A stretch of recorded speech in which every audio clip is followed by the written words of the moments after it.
Tak ceritani ini, Rek.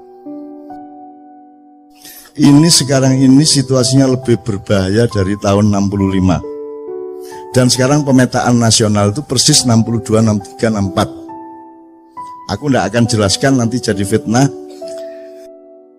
Anjane saiki kira betul-betul butuh perbaikan mendasar, ibarat mobil turun mesin Indonesia ini. Jadi kita punya problem besar dalam soal ketatanegaraan.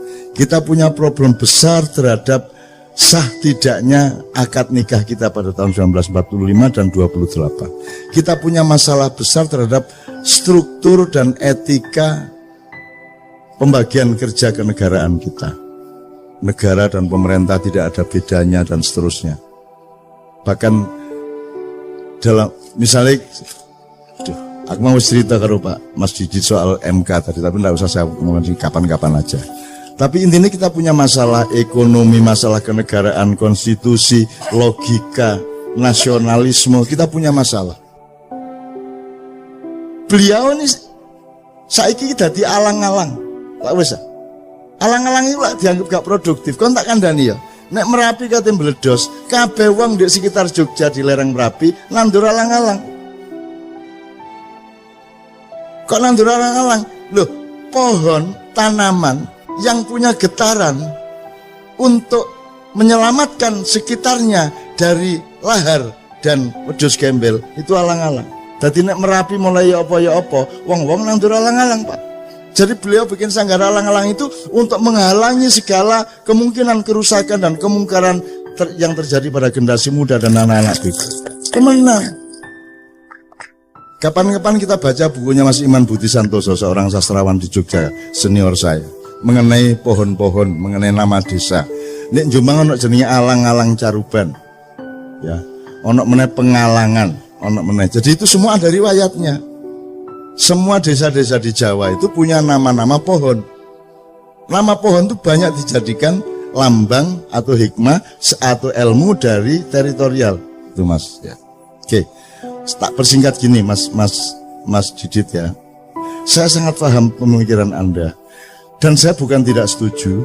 Kita semua standby untuk tutwuri handayani ya monggo, nek anjane sing penting iku untuk ing madya Mangunkarsa ya ayo, untuk ing ngarsa sing tulodo ya ayo, gak masalah. Nek anjane tepatnya seperti itu, ndak ada masalah. Dan memang wis wayahe. Kita butuh kongres nasional kenegarawanan Indonesia misalnya. Tak ceritani ini. Tak mulai Pak Harto zaman Pak Harto jauh sebelum reformasi, jauh sebelum ada rame-rame di Jakarta, saya menerbitkan selebaran. Judulnya, kita memerlukan Dewan Negara, TNI harus berpihak kepada rakyat. Yang nyetak Zaki, yang sekarang manajer Kiai Kanjeng. Zaki wedi, cak iki wanita ngomong ini iki. Ya. Besok Zaki ada dengan Kiai Kanjeng di Gresik. Takono. Zaki rodok ndredeg iku. Cak wanita musuh Pak Harto kaya lho. Aku gak musuh Pak Harto, aku iki ngomong sing bener iki ngene. Kita cetak. Dibutuhkan Dewan Negara. Karena pemerintahnya sedang kacau, maka yang dibutuhkan adalah level di atasnya yang mewakili nasionalisme sejati, yaitu Dewan Negara. Sekarang juga dibutuhkan itu. Menurut saya harus ada musyawarah kenegarawanan Republik Indonesia, mengumpulkan semua orang-orang yang memang punya nasionalisme dan hidupnya memang membuktikan dia bersih dari perusakan-perusakan atas Indonesia, untuk membenahi tadi itu konstitusinya, reamandemen, bentuk negara. Kita punya masalah kenegaraan yang sangat serius. Aturan-aturan tentang hutang, aturan nek kon dadi presiden 5 tahun utangnya oleh sak piro, ojo kon bebani presiden berikutnya. Harus ada etikanya, harus ada aturannya. Kan sekarang semua pada tidak tertata dan seterusnya. Jadi kita butuh musyawarah kenegarawanan. Tidak usah negarawan, saya gak cemburu. Musyawarah kenegarawanan Indonesia. Wong tuwek-tuwek, wong sing murni-murni ngelompok memberi rekomendasi dan gak perlu metoto-metoto, gak perlu sumbar-sumbar. Dan gak musuhi sopo-sopo. Ini untuk mencintai bangsa Indonesia dan menjaga tanah air Republik Indonesia yang Allah kasih ke kita dan harus kita rawat sebaik-baiknya. Satu ya. Saya bikin selebaran Dewan Negara itu ya kira-kira tanggal awal Mei. Terus padang bulan pas tanggal 12 Mei di Jombang, Menturo. Terus aku pamit, Rek, iki aku menenang Jakarta soalnya kok beberapa hari ono goro-goro di Jakarta. Kemudian terjadilah penembakan Trisakti besoknya. Kemudian terjadi pembakaran-pembakaran, penjaraan-penjaraan sampai ke Surabaya, sampai ke Makassar, dan terutama di Jakarta. Sampai akhirnya kita kumpul yang 5 orang itu, Anda tahu, Cak Nur, saya, Pak Melik Fajar, Imam Utomo Dananjaya, sama Pak Sudrajat. Kita merumuskan saran agar Pak Harto turun dengan kita kasih metodenya dan cara-cara untuk supaya rakyat tetap selamat dalam keadaan perubahan ini. Dan kita ajukan pada tanggal 17. Kemudian kita konferensi pers, nangis-nangis kabeh. Aku dijaluk melok ndonga dan nangis kabeh. Dan ingin betul-betul ada perubahan yang darurat di Indonesia pada waktu itu. Karena Amerika sudah tidak suka sama Pak Harto. Semua di luar negeri sudah tidak merestui Pak Harto. Rakyat sudah jenuh semuanya dan seterusnya. Terus kita kasih saran Pak Harto, gini-gini ini saatnya sampean turun. Sampai tak bujui Pak, wis tak sampean iku wis tuwuk ta. Mosok gurung tuwuk sampean dadi presiden. Wis sampean lereno cek mulya, gak padeken gak ngono. Akhirnya kan semua orang tahu bahwa saya yang ngajarin Pak Harto ngomong saya tidak jadi presiden, tidak padeken ngono. Lho iku gak padeken lho cara ndi? Nek gak cara Jawa Timur ya. Ya. Anda sudah tahu kemudian tanggal 18 kita setelah kita konferensi pers, kita ke seluruh dunia kita umumkan kita akan melakukan perubahan di Indonesia. Tanggal 18 kita kasih ke Mensesnek, bahwa itu Pak Saidillah Mursi. Jam 11 kita kasih, jam 3 sore dikasihkan ke Pak Harto. Pak Harto membaca, merenung, sholat asar, sholat maghrib, terus habis isya Pak Harto telepon Mbak Novia. Pak Harto sing telepon nang Mbak Novia, mergo aku gak ono sing nrimo Mbak Novia, bilang Cak Nun saya siap melaksanakan sarannya untuk mundur dari jabatan presiden. Itu tanggal 18 malam. Tapi tolong kita atur supaya perubahan di Indonesia ini tidak menimbulkan bentrokan-bentrokan. Tolong kalau bisa besok kita ketemu berenam dari 5 orang yang menandatangani surat saran kepada Pak Harto bersama Pak Harto. Tapi Pak Harto mengatakan, Cak, mbok tolong ngajak orang-orang tua supaya 3 aja supaya jumlahnya 9. Akhirnya Gus Dur kita ajak, Pak Ali Yafi kita ajak, dan satu lagi saya lupa. Siapa ya? Ada orang tua satu lagi saya lupa. Dan seterusnya. Paginya kita ketemu dan aku gak duwe sepatu rek. Waduh aku nyele Pak Bariman. Pak Bariman itu saiki guru SMA Muhammadiyah di Denpasar. Wis tak sesuk tak gawe-gawe les pokoke sing penting mosok aku sandalan rek ngono. Wis tak sekali iki sepatuan yo tahun ngono melicat temenan. Wis demi Indonesia wis gak apa-apa sikil melicat. Wis oke, akhirnya semua proses kita jalankan Pak Harto mudun, tapi di tengah jalan dikhianati oleh sejumlah tokoh. Jadi reformasi itu sebenarnya konsepnya adalah bukan Pak Harto turun terus Habibie naik.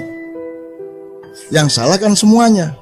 Jadi Pak Harto turun, kabinet bubar, DPR bubar, MPR bubar, kita bikin MPRS, Majelis Pemusyawaratan Rakyat Sementara, yang sudah kita daftari sebanyak 45 orang, nomor 1 Abdurrahman Wahid, nomor 2 Megawati, nomor 3 ini, sampai Daniel Sparingga, sampai macam-macam, pokoknya 45 orang. Cak Nur Kholis Majid, terus macam-macam sing kita perhitungkan cukup reformis. Jadi seharusnya Pak Harto turun tanggal 21, terus kita resmikan ada Majelis Permusyawaratan Rakyat Sementara dan langsung bersidang 45 orang menentukan kepala negara sementara yang langsung kita tugasi untuk membuat pemilu secepat-cepatnya, paling lambat antara 6 bulan sampai 1 tahun. Sehingga kita clean betul. kita resiki betul, dan kita bikin sesuatu yang baru. Dan itu kita perlukan sekarang sebenarnya. Tapi saya cerita dulu yang soal Pak Harto. Kemudian ini dikhianati tengah jalan, akhirnya Habibie yang naik, dan Anda tidak pernah tahu dan tidak pernah ada yang meneliti, dari UNER pun tidak ada yang meneliti siapa yang sebenarnya menyusun kabinet, siapa yang waktu itu bermain. Kalau sing takon aku yang menengahi, masuk gak ditakoni tak kandak-kandak no. Itu ya. Faktanya semuanya jelas. Sampai sekarang dipersoalkan tim mawar sing apa segala macam, itu pada waktu tanggal belasan Mei waktu itu. Itu semua juga ada ceritanya. Nek awakmu tahu nang Padang Bulan zaman itu sampean rulah ceritanya. Ya, pada waktu itu siapa yang datang ke sana, saya lindungi sejak dari Juanda. Aku nyusul di Juanda itu, aku mlebu pesawat. Jadi dek mlebu pesawat ono aku. Loh, kok di sini, Cak? Oh iya re, kepala bandara ya. Mbuya apa ceritanya, pokoknya aku ndek ngarepe pesawat iku, ndek ngarepe lawang dibuka terus ono ondo mudun iku, aku ndek kono. Soalnya aku nyusul ndek bandara malah masalah. Engko diketok uang, ketok wartawan segala, aku langsung ndek pesawat itu. Carane runu ya apa urusanku. Kemudian teman sekalian, ada satu lagi. Ada saat-saat darurat di mana PDIP pasti menang untuk memilih Megawati jadi presiden pada periode sesudah Habibie. Tapi wong Islam ya wis gatel, wis gak kuat. Islam ya wis kudu berperan. Maka orang Islam mencalonkan Pak Habibie. Iki karo-karone gak siap untuk kalah. Nek wong Islam kalah, wong Islam yo gak ikhlas. Nek PDIP kalah, PDIP yo ngamuk. Maka kita inisiatif. Dalam satu hari saya menemui P3 ketuanya dan Golkar ketuanya, karena besok akan memilih presiden di MPR untuk memilih Habibie atau Megawati. Pokoknya tidak lama, 20 menit sama setengah jam. Terus saya malamnya datang ke Pak Harto. Saya minta Gus Dur rapat dulu di rumah Gus Dur. Gus, iki wayahe wong tuwek sing mimpin saiki. Nek sing mimpin wong loro iku engko sing iki gak trimo, sing iku gak trimo. Kudu sampean sing maju. Sampean iku sultane. Karena Gus Dur bilang, "Cak iki nek ketoke sing cocok Sultan Jogja." Ngono. Soalnya nek Mega engko yo ngamuk, wong Islame engko nek Habibie yo ngamuk, wong PDIP ne ketoke sing netral Sultan. Aku ketemu Gus Dur awan-awan. Terus aku ngono, "Gus, nek Sultan aku gak melok ngewangi lho, Gus. Aku ro Sultan Jogja lho. Nek menurut aku durung wayahe dan gak cocok. Lah nek ngono sapa Cak sing netral? Ya Sultan sing luwih tuwek, sing temenan. Sapa? Sultan Abdurrahman Wahid." Lho iya Gus, sampean niku turunan ke-9 Pangeran Benowo yang seharusnya menjadi Raja Pajang setelah bapaknya, yaitu Mas Karebet atau Sultan Hadiwijaya. Tapi kan sampean tidak kerasan sama konflik antara Sutowijoyo dengan bapak sampean. Terus Pangeran Benowo pergi membuat pesantren di daerah Banjarnegara Banyumas. Nah saiki wis wayahe Pangeran Benowo turunane nang istana. Sampeyan Gus saiki wayahe. Tuh, sadurunge aku ketika dulu saya mau mengupacarai Pak Harto untuk husnul khotimah, wiritan, sholat di masjid DPR, kan gagal Mas. Gagal tuh artinya aku gak, karena koran-koran memberitakan secara sangat dipelesetkan. Aku ngomong ikrar husnul khotimah. Nah Islam pakai husnul khotimah itu konsep utamanya.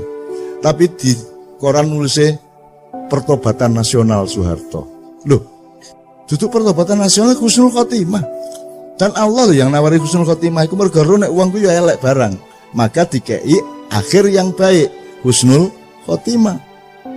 Akhirnya aku muring-muring, pertemuan saya batalkan di DPR pada arek maknya wis ambrek teko ndek kono. Saya bilang sama wartawan, pertemuan saya batalkan, Pak Harto saya larang datang. Terus aku telepon Pak Harto di depan mereka. Pak, sampean gak usah rene. Sampean cukup wiritan sing iki karo sembahyang 2 rakaat saiki. Sembahyang duha. Jam 09.00 esuk. Saudara, saya tidak akan adakan pertemuan karena Anda tidak percaya kepada proses ini. Saya persilakan Anda sekarang mengadili Soeharto. Kalau Anda berhasil mengadili Soeharto, potongan kupingku karo wedi aku. Waduh nek iya temen ganti kuping gak aku. Tapi tak teka-teka tau ngomong, potongan kupingku nek kon iso ngadili Soeharto. Dan Soeharto sudah siap diadili. Wis tak gaeno konsep. Saya Soeharto, mantan Presiden RI, siap untuk tidak menjadi presiden lagi. Nomor 2, saya siap untuk tidak ikut campur pada setiap pemilihan presiden. Nomor 3, saya Soeharto siap diadili oleh pengadilan negara untuk mempertanggungjawabkan tugas saya 32 tahun. Nomor 4, saya Soeharto kini siap untuk mengembalikan harta benda yang menurut pengadilan negara adalah bukan milik saya tapi milik rakyat Indonesia. Pak Harto tanda tangan. Pak Harto tanda tangan. Diwoco nggih Cak, tanda tangan langsung. Wis kari kok adili. Tuh. Akhirnya acara tak batalno. Terus aku iseng-iseng dolen nang omahe Gus Dur. Ndek Ciganjur. Tak ceritani ngene Cak. Minggu ae Pak Harto tak jake nang Masjid Istiqlal. Engko sampean teni ndek kono engko dipuacarakno ndek kono Gus Nur Khotimah. Loh Gus, aku gak ngongkon lho, aku gak njaluk lho Gus. Ki sampean lho sing dikarep. Iya ta Cak, wis gak apa-apa, sampean rono dhisiki ngomong sampean ndek lor, aku ndek kidul. Engko aku sing nyusul Pak Harto, kok kira-kira jam 10 wis ndek Istiqlal. Ngono. Terus seneng to atiku. Seneng. Terus mari ngono wartawan nyerbu. Gus, katanya mau bawa Pak Harto ke Istiqlal, kata Cak Nun tadi di luar gini. Biasa Cak Nun wis ngono iku nek ngomong. Lho ya apa sih Gus Dur iki? Ya aku karo Gus Dur iku anu rek, kanca rek. Guyon, memel. Aku karo Gus Dur gak tau ngomong serius. Cerita sing gak ngene. Wes pokoke memel ngono iku guyon jombangan iku. Karo aku gak ono formal-formal, itu sahabat saya. Jadi pokoknya intinya Mas, terus aku kepeduk Gus Dur sebelum pemilihan beberapa jam, dan saya bilang sama Gus Dur, Gus sampai tadi presiden insyaallah, kok sore. Kan pemilihannya malam Mas, kok sore. Tiap aku njaluk loro Gus. Mergo aku sing usaha, aku sing njaluk P3 kudu milih Gus Dur. Golkar kudu milih Gus Dur. Nek kalian berdua akan mengalahkan PDIP. Ngono. Masalahnya bukan saya tidak setuju Megawati, cuman situasinya tidak memungkinkan. Saiki kudu wong tuwek sing mimpin Indonesia, itu situasinya pada waktu itu. Mulanya aku menjaluk loro Gus Sarati sampean ngurusi Aceh temenan karena masih ribut terus Aceh. Nomor loro gak ono mistik, gak ono Nyai Roro Kidul. Sampean gak ruta tema iku di Indonesia. Nyai Roro Kidul ku jek ono terus, jek digawa-gawa terus. Tapi aku njaluk Gus Dur, Gus wis gak ono Nyai Roro Kidul. Terus Gus Dur jawab ngene karo turu ngene. Aceh gampang, Cak. Gampang ya napa wong gak beres-beres. Macem-macem tak tabok. Gus Dur wenteng enek ngomong. Terus Nyai Roro Kidul ya apa lho? Wis tak SMS wingi, Cak. Ya apa ya, Bang? Ya apa Gus Dur? Wis tak lu di SMS ya apa? Tak kon jilbaban. Gus Dur lho, idene iki lho. Bayangno Nyai Kidul jilbaban seluruh gitu. Imajinasine cek nakale wong ya Allah guyu cekikan Gus sampean niku masyaallah. Wis nek swarga gak ono sampean lak gak enak swarga niku ngono. Wis sampean iki top wis ya bayangno Nyai Roro Kidul jilbaban niku. Dan seterusnya ya.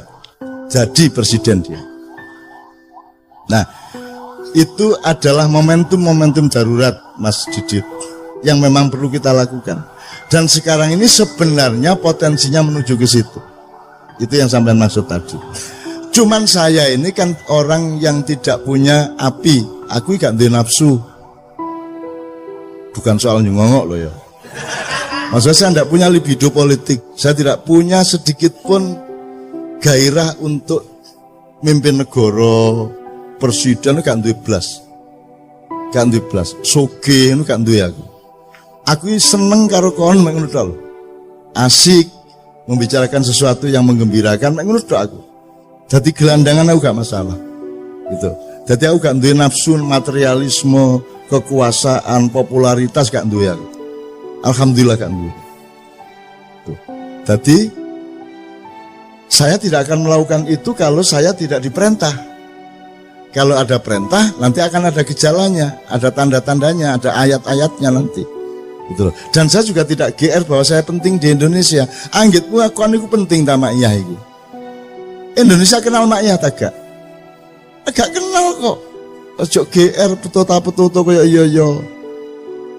Nah awakmu merasa api alhamdulillah, tetapi ojo merasa kon iku penting ke Indonesia, wong aku gak penting kok. Aku ngomong titik keliru untuk mereka ngono wis dientekno aku didik-idik kaya ngono iku. Untung aku hanya seekor semut dengan setetes air menuju Ibrahim kan gitu. Ngono rek. Jadi teman sekalian memang sekarang sudah saatnya seperti itu, tapi sudahlah kita bersabar, jangan khawatir. Anggitmu kan Gusti Allah ta. Anggitmu kan malaikat ta. Anggitmu kan Nabi wis mati ta. Anggitmu Sunan Kalijaga gak ono ta.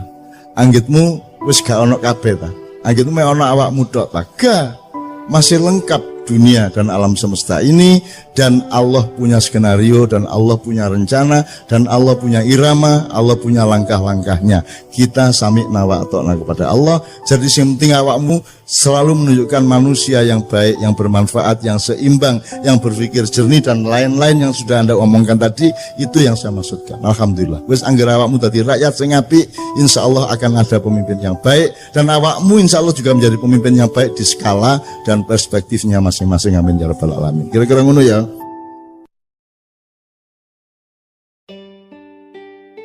Saya punya beberapa pertanyaan, tolong dicatat.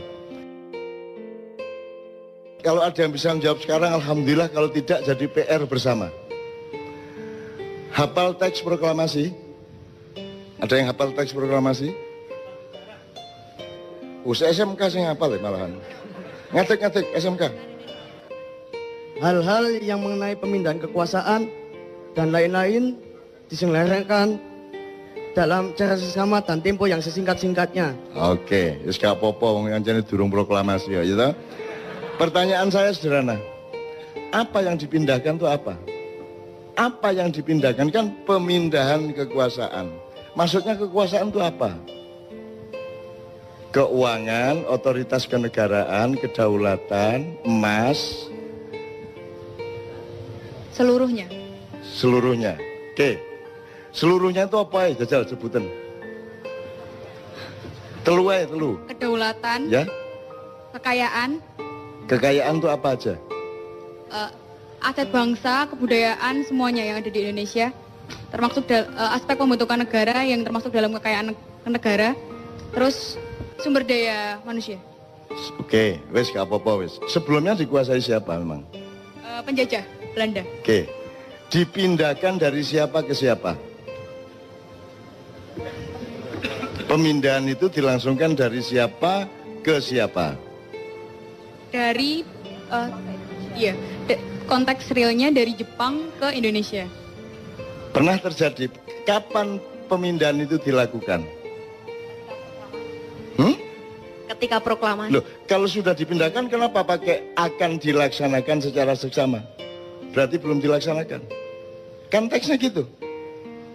Betul nggak? Teksnya akan dilaksanakan secara seksama dalam tempo sesingkatnya sehingga ketika proklamasi belum terjadi. Kapan pemindahan itu terjadi? Kapan itu terjadi? Sopo nang sopo? Nggak harus dia bisa jawab sekarang. Itu takono presiden Musa itu ya gak iso jawab. Tenang aja, gak masalah. Aku mek ngelingno kon niku duwe PR serius. Gak iso Indonesia bangkit nek kon gak ngerti bayimu iku ya apa. Ngono ya. Tak baleni. Dari siapa ke siapa tadi? Ada yang bilang? Dari Jepang ke Indonesia. Pernah terjadi? Pernah terjadi ini? Pernah terjadi? Serah terima pemindahan itu? Saya belum lahir, Cak Nur. Lah. Anek jawabannya ngono. Iya, tadi kon kok sholat ping 5. Nah, kok jawabannya ngono meneh kon gurung lahir ayo. Mbah Nun. Engko ya. Mbah Nun nun sewu. Kula nderek tukar pikiran nggih. Iya. Terus ketika Jepang datang ke Indonesia, Jepang menjanjikan akan membantu proses kemerdekaan Indonesia dari Belanda. Sebenarnya yang mau dipindahkan kedaulatan itu dari Belanda ke Indonesia. Jepang itu janjinya mau membantu. Makanya dibikin BPU PKI, Badan Persiapan dan seterusnya. BPU PKI pada saat itu dia belum bikin secara detail negara ki koyo apa. Sing dibikin BPU PKI filsafat kemerdekaan. Sing dimaksud merdeka ku ya apa. Sehingga akhirnya tersusunlah proklamasi. Belum mikir undang-undang, belum mikir dasar negara, belum mikir struktur kabinet. Sing dipikir waktu itu BPUKI filsafat merdeka. Merdeka ki ya apa? Lah, setelah proklamasi Pak Karno matur tenggene teksin niku mau hal-hal di proses secepatnya dengan seksama. Hal-hal yang dimaksud itu banyak sekali. Bahkan sampai hari ini belum terselesaikan. Jadi setelah Jepang selesai itu kan Jepang kena bom. Jepang wis putus asa katanya ninggalin Indonesia. Itu variabel. Maksud saya, kamu tuh menjawab A dulu baru B. Ojo langsung kok ringkes kabeh. Jadi iku kedaden taga pemindahan itu.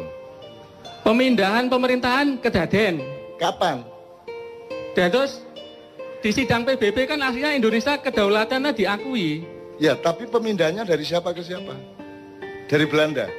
Apakah Belanda pernah mengakui bahwa dia menjajah Indonesia? Belanda nggak mau mengakui, di PBB Belanda nggak mau mengakui. Jadi ada terjadi pemindahan tagak, kayak kon nyerano motor nang koncomu ngono lho, ono tagak. Terjadi apa tidak? Secara teknis tidak. Lah iya, tapi terus secara apa? Secara pengakuan internasional mengakui Indonesia merdeka. Ya. Asli Belanda dhewe iki ya gak rela. Terus gaya apa tek iku, Man? Gawe tek iku pertama menumbuhkan filsafat kemerdekaan dan rakyat itu percaya Indonesia itu merdeka rek. Saiki Indonesia merdeka. Oke. Begitu dengan ini saya menyatakan ya. Wis merdeka ta iku? Menurut pernyataan Pak Karno merdeka. Wis merdeka. Terus ono PR untuk memindahkan. Nggih. Nah, apa nih PR iku? Apa PR iku? Bukan kedaulatan, wis diproklamasikan kok ono PR, kok ono. Wis soal kedaulatan NKRI sudah beres dengan alinea pertama. PR yang belum selesai pada saat itu soal perusahaan-perusahaan Belanda, soal wilayah negara Indonesia. Dan terakhir yang dipermasalahkan Belanda, utang-utangnya Belanda kon nyauri Indonesia. Saiki sudah dilaksanakan belum pemindahan itu? Secara teknis Belanda belum. Jadi gurung beres iki kemerdekaan. Gurung beres, nasionalisasi perusahaan-perusahaan sebenarnya belum beres. Jadi kon kok mantep urip Indonesia wong nikahe gurung beres kok. Wong iki akad nikah gurung beres kok. Kok semua duwe anak sauno kae iku lho. Itu yang saya maksud itu adab yang belum beres sejak awal berdirinya NKRI. Kontroversi pendapatnya monggo ndak ada masalah ya, tapi ada yang belum beres dengan pemindahan kekuasaan. Nanti salah satunya tercermin pada pertanyaan berikutnya. Ya Dek ya. Jadi ndak pernah terjadi toh itu? Ndak pernah terjadi. Ya wis. Jadi kon ojo meneh GBHN, ojo meneh Pancasila, ojo meneh aturan-aturan. Wong proklamasi lho gurung dilaksanakno. Ya tak gak? Nggih. Proklamasi lho gurung beres. Presidenmu kate 30 meneh. Nek akad nikahe gurung jelas, wis gak beres-beres. Makanya semua presiden yang ingin jadi presiden pahami dulu Indonesia ini siapa, urusannya gimana, yang PR-nya apa, yang belum beres apa, pahami dulu baru bagusi mencalonkan diri jadi presiden. Kita betul. Itu loh. Jadi aku setuju pendapatmu kabeh, tapi yang saya maksud adalah ayo didandani sik teko awal rek. Ngono lho. Wong iki gurung beres sejak awal kok. Ya oke. Misalnya pada pernyataan berikutnya nanti Anda benar-benar dicatat aja berikutnya. Ini tak pencoloti supaya nyambung dengan Anda. Siapakah pemilik sah tanah air? Tanah dan air Indonesia beserta isi dan kekayaannya sebelum 17 Agustus 45 dan sesudahnya. Siapa yang punya? Hakikatnya Indonesia yang punya Gusti Allah. hakikatnya. Yes. Iya. Wassalamualaikum warahmatullahi wabarakatuh. Secara zahir sebelum kemerdekaan Indonesia dikapling sama Belanda, berikutnya Jepang. Loh, Secara zahir, secara batin Indonesia ki melike Gusti Allah, wong dhewe iki gelandangan gak duwe apa-apa asine nang Loh. kene. Jadi secara sepihak nah, mengklaim ini loh miliknya dia. tanda bahwa kita betul-betul belum mengerti Indonesia. Sing jenenge milik itu kan saiki kan IMB, apa jenenge sertifikat. Ya, itu berlaku setelah kemerdekaan. Ada undang-undang tanah yang baru. Jelas ya? Sakdurunge kemerdekaan iku dhek sapa lemah. Iku misale saiki sing ndek Jogja wis sing digawe stasiun kereta. Ya. Ya tanahnya keraton. Nah, tanah keraton. Saiki sing tanah sak Indonesia iki dhek sapa? Tanah sak Indonesia. Aja ngomong Gusti Allah loh.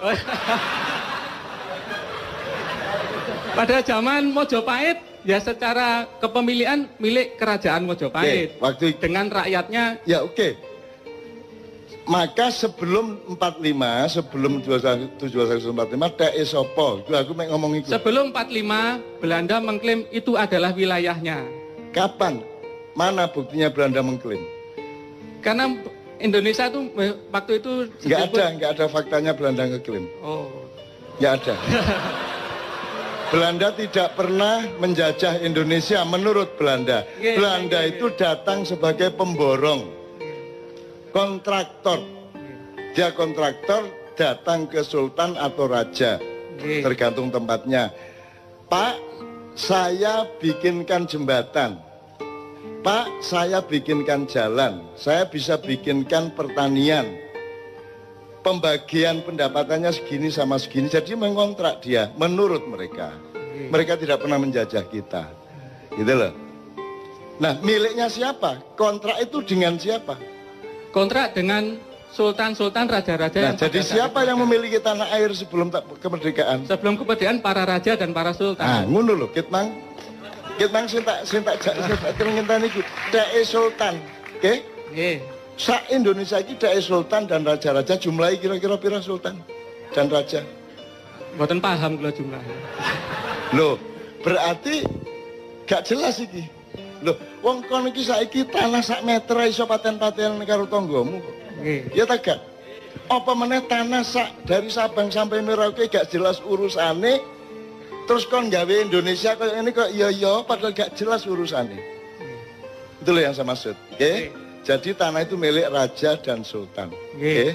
Yes, terus merdeka. Terus tak sapa mari merdeka? Negara Republik. Milik negara. Milik negara. Upama kon raja gelem ta gak kon? Nggih, kula nyuwun perjanjian tertulis. Ana ta gak perjanjiane? Ndak ada. Ah. Iki lho. Nggih. Jadi gelem ta kon duwe lemah sak pulau misalnya Ternate tidure, sak pulau iku wekmu. Terus moro-moro Indonesia merdeka. Terus moro-moro duduk tekmu. Gelem ta Sultan? Moro-moro duduk dhek-dheke. Gelem ta? Nggih, ndak mau. Lah iya. Harus ada perjanjian. Nah, terus ada ndak perjanjiannya?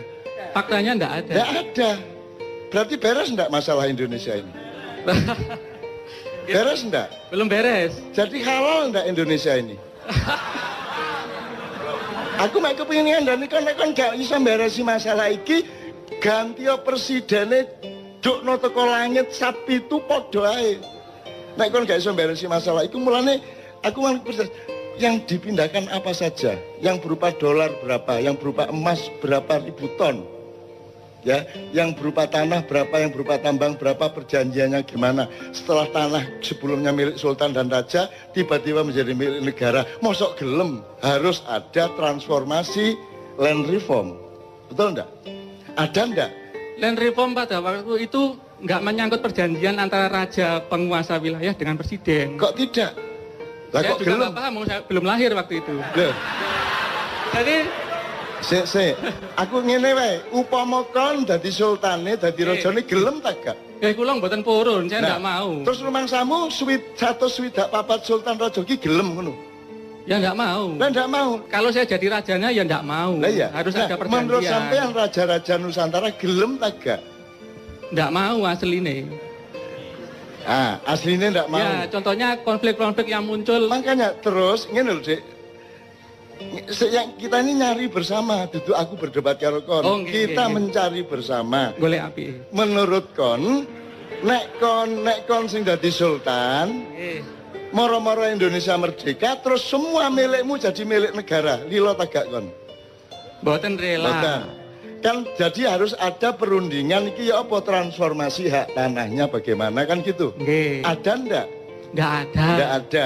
Berarti halal ndak ini sekarang? Saya bukan MUI yang memutuskan halal haram.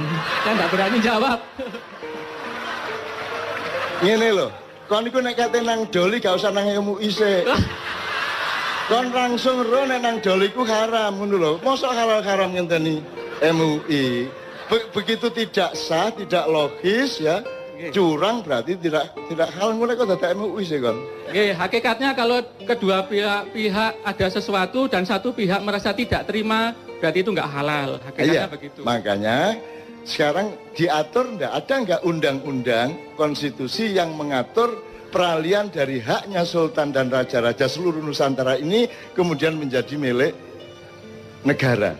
Enggak ada. Nggak ada toh? Enggak ada perjanjian itu. Dadi iki apa iki nyolong ta, ngeklaim ta, ngerampok ta? Ya, kon ojo melok sedih, ojo melok digeserang wong kon yo gak melok apa-apa kowe gak salah kok. Loh, saya juga ikut sedih, Pak, wong saya pegawai negeri ya. Oke, tapi jelas ya faktanya ya. Jadi beres enggak masalah kelahiran tadi? Masalahnya enggak beres. Ya, beres toh? Enggak beres. Oke, enggak beres. Jadi sejak awal kita itu belum beres. Oke ya? Nggih, betul. Oke. Jadi soal pemilikan tanah, tambang semua sebenarnya kan juga tidak ada perjanjian yang jelas. Nggih. Tidak diatur secara kenegaraan. Nggih. Saiki kon roh, atine rojo-rojo saiki ya apa kira-kira kan gitu? Artinya rojo-rojo karepe iku bikin daerah istimewa. Dengan perjanjian-perjanjian baru, mbuh disahno DPR, MPR, Presiden, bikin daerah istimewa.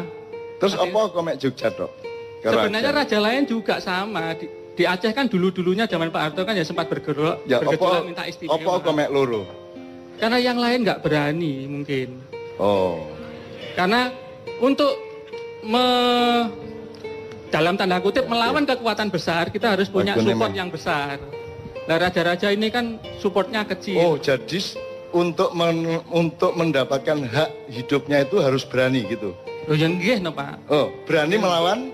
Berani melawan penguasa. Penguasa mana? Sing rumangsa menguasai wilayah Indonesia. Indonesia. Berarti penguasa ini penjajah ya, sehingga raja-raja pada takut. Secara psikologis aslinya jajah rojo-rojo. Ah. Secara dohir ketoke mengajak saiki bersatu. jajah taga. Aslinya menjajah. Ah, sip. Yes. Iku sing tak enten itu kon. Nggih. Dan kon pegawai dari sistem penjajahan itu.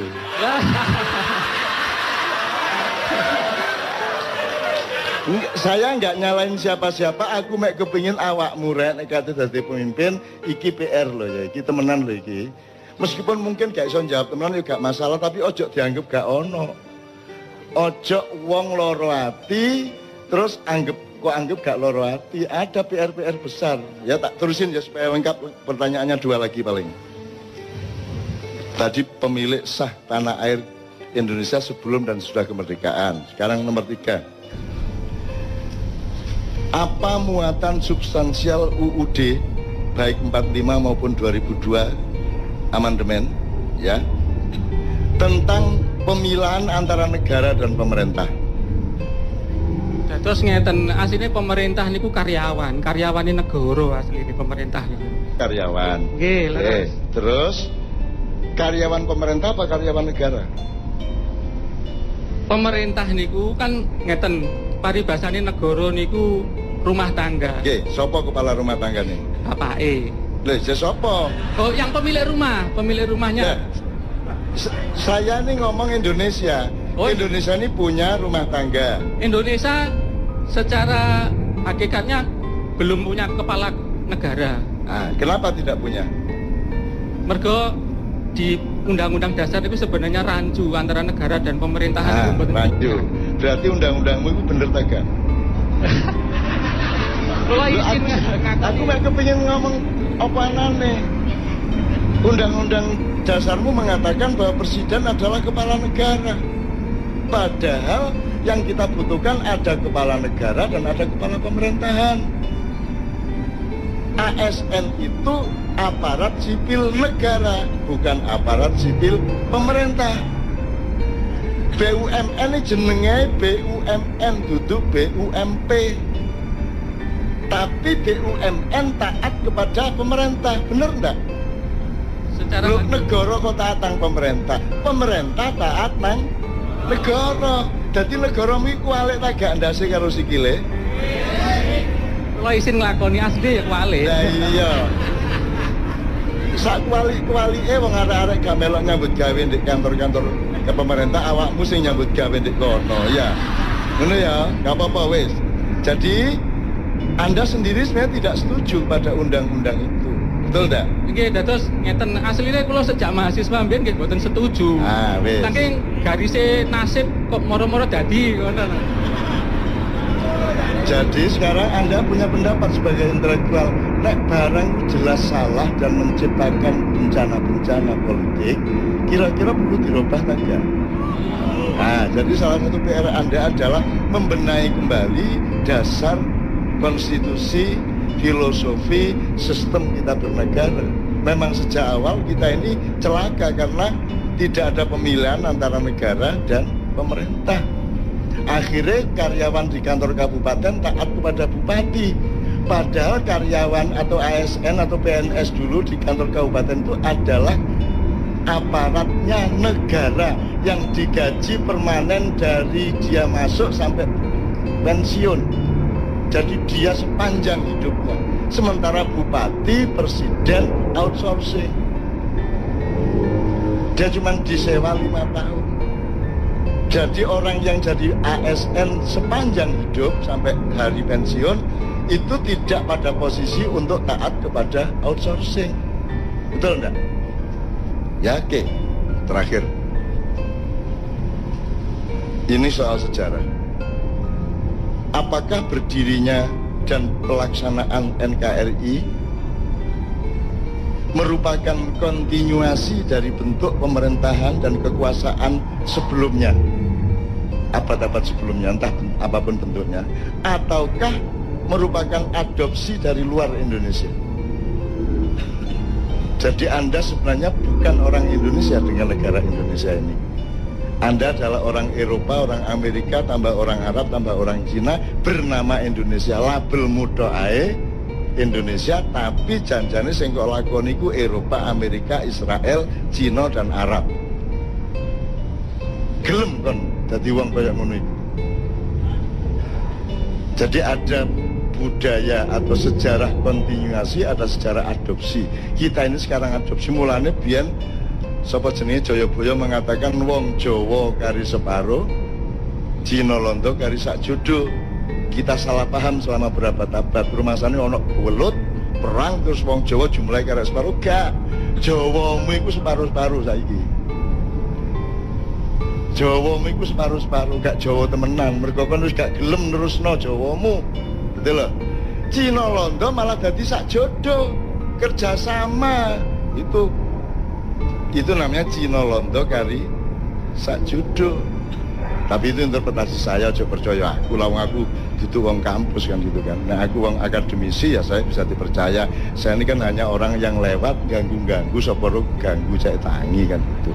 Nek perkara gak tangi-tangi ya gak apa-apa, malah tak ilir-ilir cek tambah turunnya tambah angler kan gitu ya. Jadi pertanyaan terakhir tadi jelas. Apakah yang kita lakukan dengan NKRI ini kontinuasi dari yang kemarin-kemarin ataukah merupakan adopsi? Jadi kita ikut wis duduk Indonesia nek kaya ngene iki mek karen-karen tok Indonesia nih.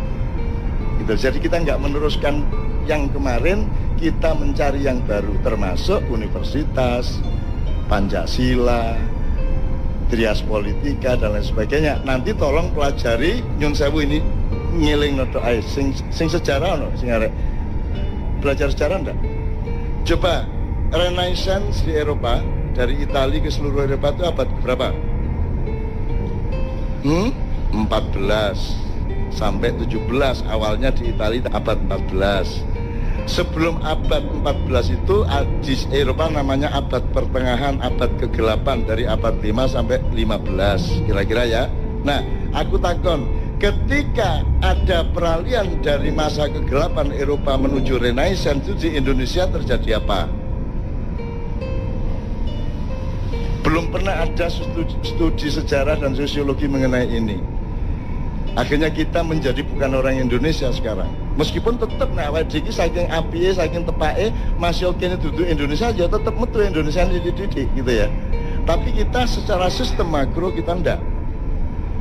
Jadi Sunan Kalijaga lahir tahun 1450. Pada umur 28 tahun dia sudah mulai menjadi aktivis politik di Mojopahit. Dia melakukan transformasi yang sangat damai dan sangat bagus, dawa ceritane, dan beliau mengawal dari Mojopahit akhir yang ketika itu masih ada Minak Jinggo Belambangan sampai transformasi ke Demak, sampai ke Pajang, sampai ke Mataram awal. Sunan Kalijaga umurnya 162 lebih. Nah, jadi kalau awakmu setuju Mas, ngene sampean meneh. Sampai Renaissance.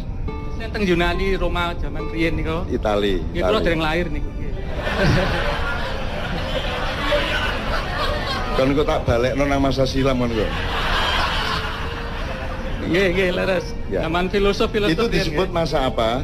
masa Renaissance, masa kejayaan ilmu pengetahuan dan filosofi, filsafat. Masa pencerahan. Nggih. Ya, menurut awakmu setuju tak itu masa pencerahan? Kula mboten setuju sebab enten setunggal riwayat saking Kiai pundi kula supe. Ya. Asline Sokrates kali Plato riyen niku diajari Nabi Khidir. Terus gampang. Soal Tapi- ngene. Niku satu. Ndak, maksud saya gini. Setuju ndak itu disebut masa pencerahan menurut Anda? Secara akademis setuju. Oh. Tenan? Nggih. Makanya awal tadi kita ngomong mengenai kelengkapan, mengenai sempurna. Ya, karena Renaissance itu adalah pemberontakan terhadap religi keraton-keraton Kristen, ya. Jadi terus mereka marah kepada agama sehingga mereka berpihak pada akal sehat. Terjadilah revolusi pemikiran, kemudian pemikiran didewa-dewakan. Semua yang tidak cocok sama pemikiran dianggap jelek, dianggap ketinggalan zaman. Jadi kalau saya menyebut Renaissance adalah masa penyempitan umat manusia. Hatinya jadi tidak ada, spiritualitasnya tidak ada, tinggal akal pikirannya dan jadilah uner. Untung manusia uner adalah manusia yang tetap sempurna. Jane gak ono urusane kampus karo pengajian. Gak ono jane. Ono kampus kok ono selawatan. Universitas secara barat kok selawatan. Itu tidak kompatibel dengan sistem dan ideologi universitas. Tapi di Indonesia tidak bisa 100% berlaku karena rektornya religius, karena dekannya religius, karena mereka tetap manusia sempurna. Gitu loh deh. Jadi di timur terjadi penyempurnaan manusia oleh Sunan Kalijaga dan Wali Songo. Di Eropa terjadi penyempitan manusia. Dari manusia yang lengkap spiritual, mentalitas, semuanya menjadi hanya manusia intelektual, bahkan kemudian menjadi manusia akademis. Di sini disempurnakan, agamanya sama budayanya dikomprensikan, bahkan lengkapnya luar biasa. Sampai kebudayaan Jawa bagi saya itu umpama gano Islam wong Jawa wis mlebu swarga ngono aku. Nek kurang sembayange ngono tok. Tapi nek peradapane wis saiki sampean delok. Nek tembang Jawa teko sinom nganti Megatro Pucung itu lagune wong sing wis ndek swarga. Wis karek ngene ndek swarga.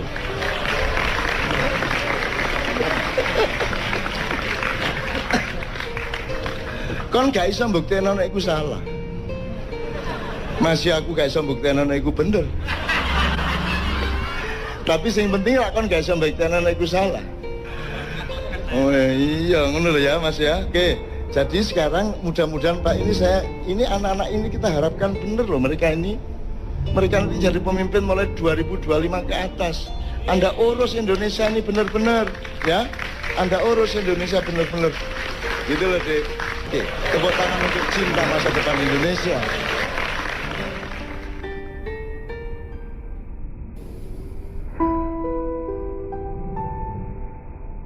Saya pernah bilang sama Anda, tanya sama Anda entah berapa tahun yang lalu,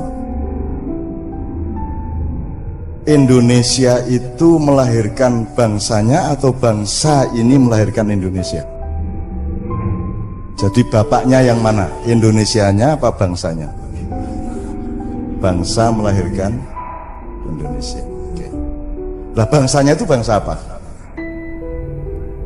Karena sekarang disebut bangsa Indonesia.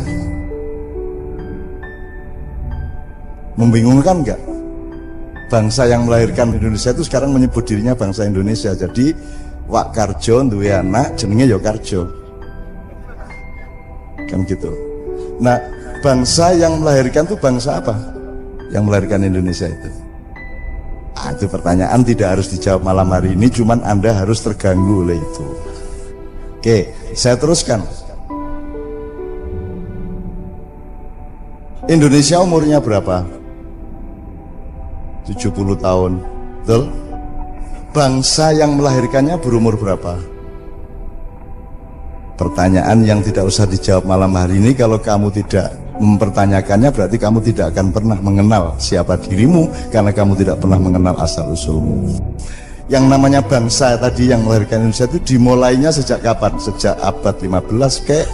Sejak abad 10 kek? Sejak abad 7 bareng sama Kanjeng Nabi, atau sejak kapan? Atau sejak Aji Soko? Atau sejak kapan?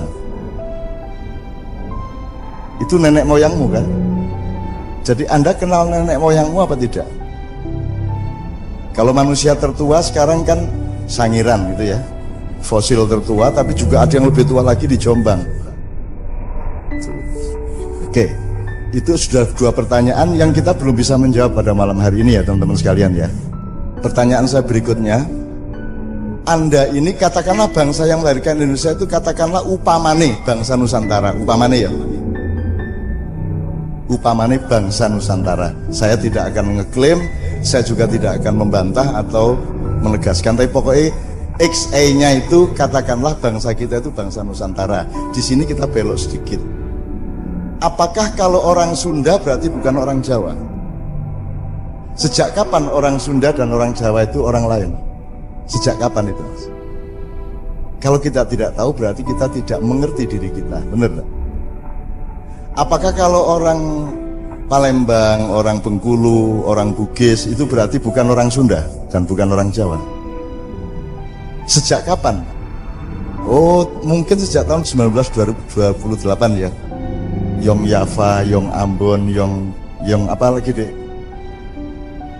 Gue ki ora ngerti toh wajan 1928 ya ora ngerti toh wajan. Oke. Jadi ternyata pengertian Jawa bukan Sunda, Sunda bukan Lampung, Lampung bukan Bali, Bali bukan Madura, itu pengertian yang belum lama. Atau sekarang kita shortcut gini XA-nya, perumpamaannya. Anda adalah anak Nusantara yang diadopsi oleh Indonesia. Ngono piye ya? Entuk ya. Anda ini anak bangsa Nusantara diadopsi dan dididik oleh Indonesia, bener nggak? Oke, dididik dengan kurikulum Indonesia. Ya Ra?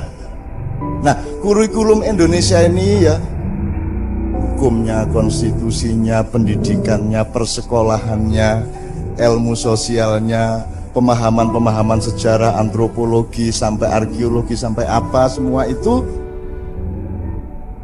kurikulumnya mbahmu Nusantara tadi atau kurikulum orang lain? Nah, jadi Indonesia itu keluargamu apa orang lain? Nah, Anda yang di Fakultas Hukum tinggal lihat, ini hukum yang kamu farisi dan kamu jalankan sampai hari ini hukum adopsi atau hukum dari orang tuamu sendiri? Adopsi. Jadi Anda tidak pernah mengenal bapakmu sendiri. Ngomong hukumnya piye, politiknya piye, kepemimpinannya piye, nek nggawe kabinet piye. Gitu loh. Karena di dalam demokrasi tidak ada bedanya antara emas dengan berlian, dengan batu, kerakal dan kerikil, karena masing-masing gumpalan itu punya hanya satu, yaitu hak suara satu tok.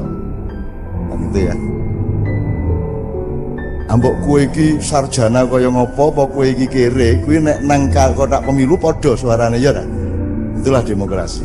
Jadi demokrasi, kalau Anda ikut demokrasi, salah satu kerugiannya adalah Anda tidak bisa membedakan batu dengan mutiara, benar nggak? Gitu ya. Ini nanti jadi tema panjang kalau nanti kita punya waktu atau bulan depan dan seterusnya. Tapi pokoknya gak ada bedanya itu. Jadi sekarang masyarakat Indonesia ini yang dididik oleh Indonesia ngerti nggak bedanya orang bermutu dan orang tidak bermutu? Ngerti nggak bedanya batu sama berlian? Ngerti nggak rakyat kita? Nggak ngerti? Ngerti apa enggak? Ini XA ya, saya tidak ngeklaim. Kalau orang tidak mengerti bedanya batu dengan emas, kui resikonya apa?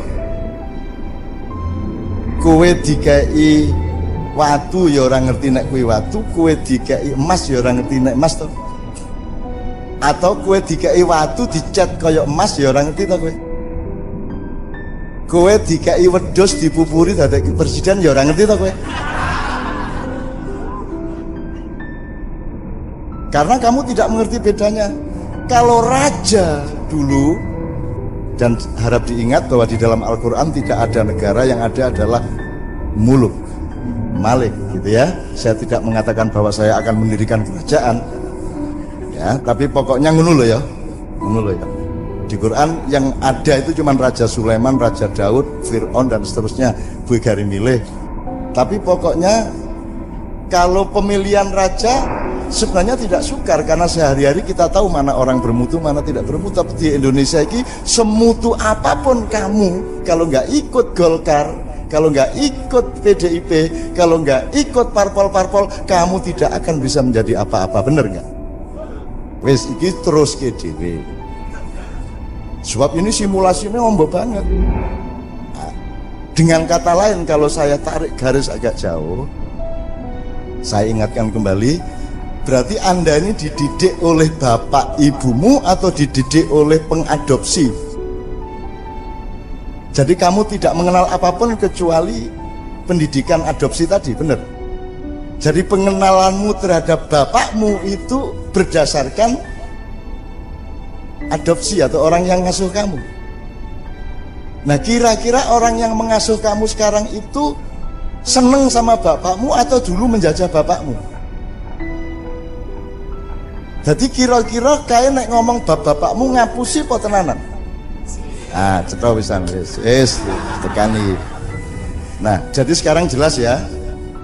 Jadi sekarang mohon Anda belajar untuk la ilaha.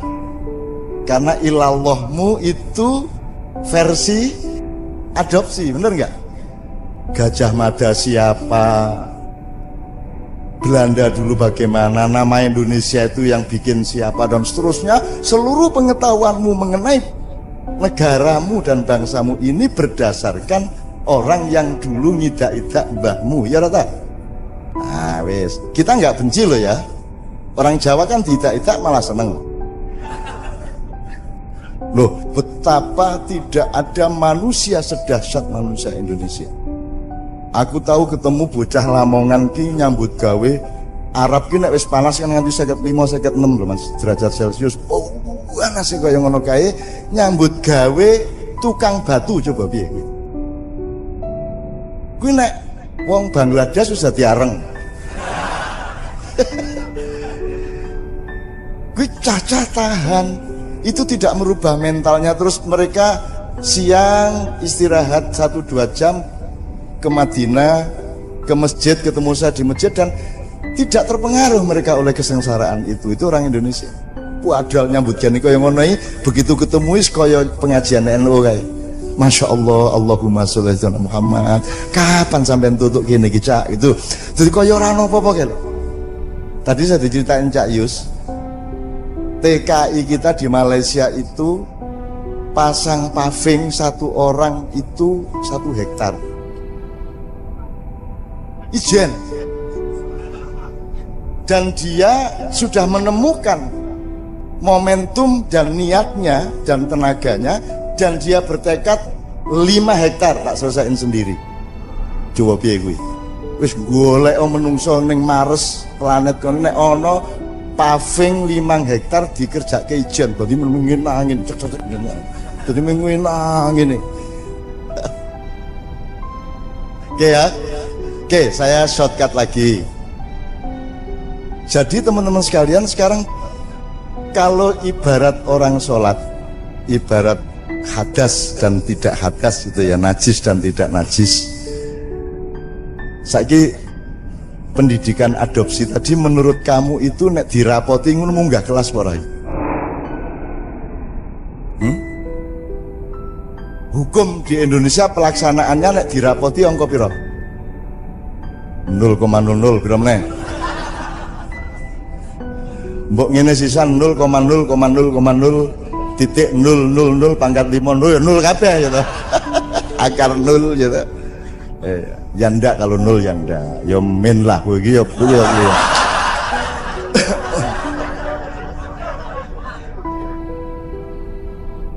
Begitu juga berarti pelaksanaan agama Islam pun itu sebenarnya banyak versi adopsi. Jelas ya? Kue kerengan siji NU, siji Muhammadiyah, siji Sunni, siji Syiah. Njur barku ono ISIS, ono Sumu, ono segala macam.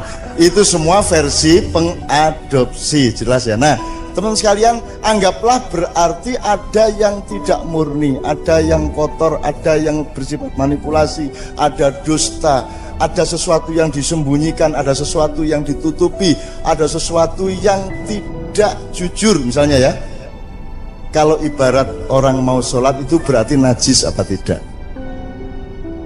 Hidup kita sebagai anak adopsi tadi najis apa tidak? Najis hukum, najis ekonomi ya toh? Coba saiki nek kowe maca, nek kowe ndelok RCTI PMNC iki ana tokoh anyar. Kuwi saka langit langsung pidato. Saudara-saudara, supaya Indonesia bisa menjadi negara maju,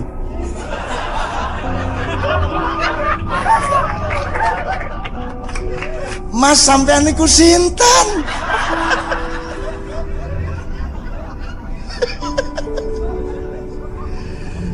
Hei, sing takon iki lho sapa, he?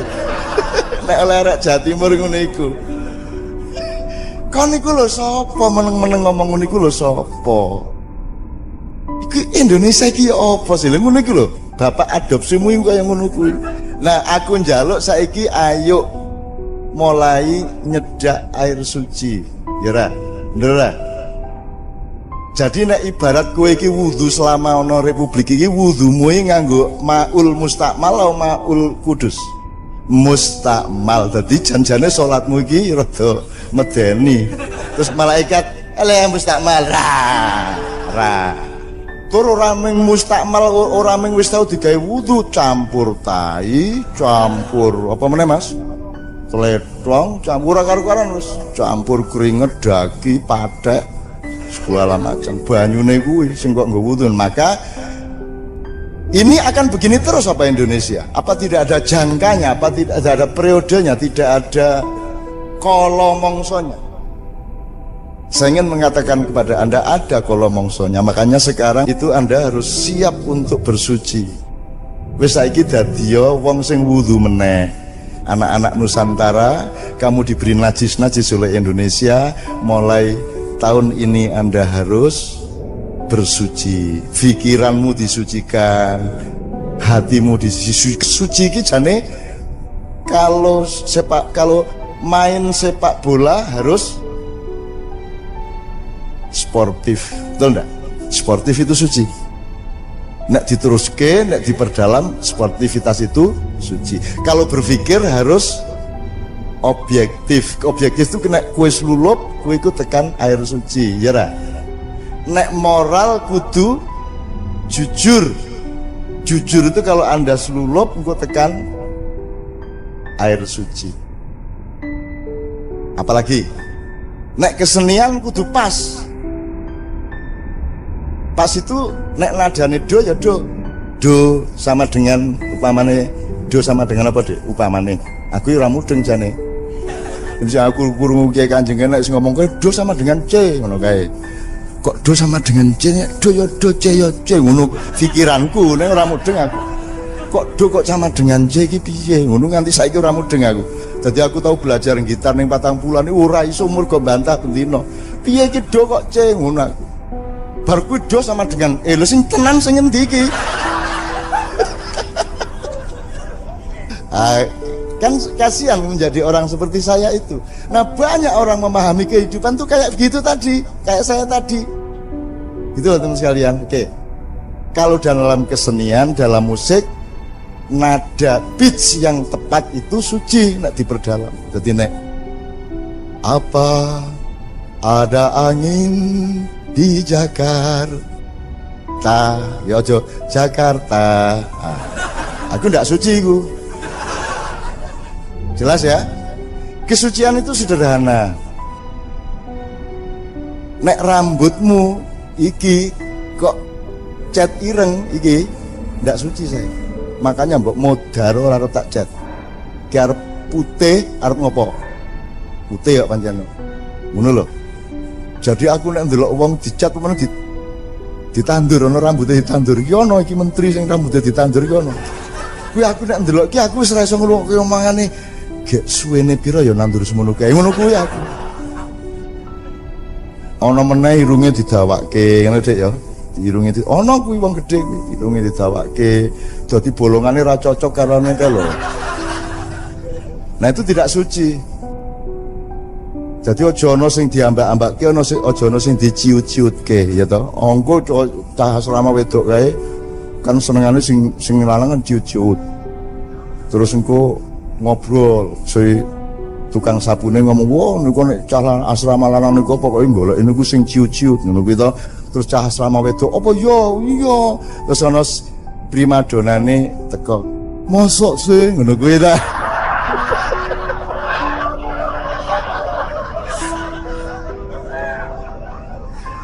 Ikulaane. Kenapa ya? Apa ya jenesu ya kuwi geguyon nek urip ra geguyon terus piye kuwi iki ya? Geguyon kuwi ya biasa wong lanang ya ngono kuwi ya. Kalau hidup ndak ada begitunya berarti ndak ada bau busuknya ya toh?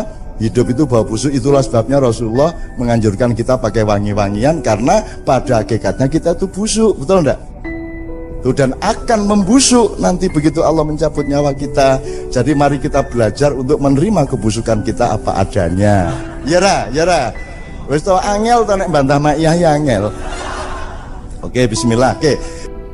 Jadi teman-teman sekalian, kan tadi intinya ayo belajar mendekati air suci. Mulai wudhu tadi mengenal yang suci, mengenal yang orisinil. Sejarahnya nanti belajar mengenai Nusantara itu pelan-pelan ya. Saya tadi bilang Anda segera berwudhu karena 10 tahun lagi ya Anda akan berperan dan Anda sudah harus menjadi sebagaimana kemuliaan-kemuliaan dahulu kala. Ora suwe ya insyaallah ya. Wis saiki umurmu piro? 27. Wah 37 itu kan wis iso dirjen. Ojo GR ora njur kowe. Aku ndudung ngene iki ya ming mergo sing ngarep kowe ning janjane karep kuwi sing ning kono gitu. Tapi pokoknya ayo disucikan sekarang. Nah, salah satu belajar kesucian itu di samping ibadah resmi mahdhah itu juga kalau Anda melihat daun, Anda merasakan udara, Anda melihat matahari, itu Anda harus punya kesadaran untuk menemukan sucinya. Bedanya binatang sama Anda adalah binatang lebih suci daripada Anda. Karena binatang tidak pernah melanggar Tuhan, binatang tidak urusan sama surga neraka. Anda yang harus mengenali suci itu, kan gitu. Oke ya. Nah, menulis puisi tidak bisa bohong. Ya, tidak bisa. Menyanyi tidak bisa bohong. Artinya nek cen do re mi ya do re mi. Orang iso ngapusi. Sementara di luar kesenian kan sangat mudah untuk bohong gitu ya. Seperti yang kemarin saya bilang, misalnya kue nganggo motor, saiki motor ki nganggo lampu nek awan toh. Itu kan ya saya tidak mengatakan itu tidak suci, tapi nek neng Korea ki motor kan paling 5% banyaknya, sehingga mobil tuh kalau ketemu motor gugup, maka motor harus menyalakan lampu karena mayoritasnya mobil. Lah niki mayoritasnya apa? motore ngene kabeh nek awan. Oke, kalau ini Anda belum gini loh. Kalau di Amerika, di Australia, mayoritas orang itu bukan orang Islam. Maka asumsi dasarnya adalah makanan di Eropa atau di Australia itu haram karena kebanyakan bukan orang Islam. Disitulah dibutuhkan makanan yang ada sertifikasi halal. Ngono ta kudune? Karena mayoritasnya haram. Indonesia mayoritasnya wong Islam. Asumsi dasarnya semua makanan itu halal, maka dibutuhkan sertifikasi haram. Ngono. Jadi ngerti ya. Jadi teman sekalian, aku njaluk saiki ayo mulai nyedak air suci. Kan itu ya.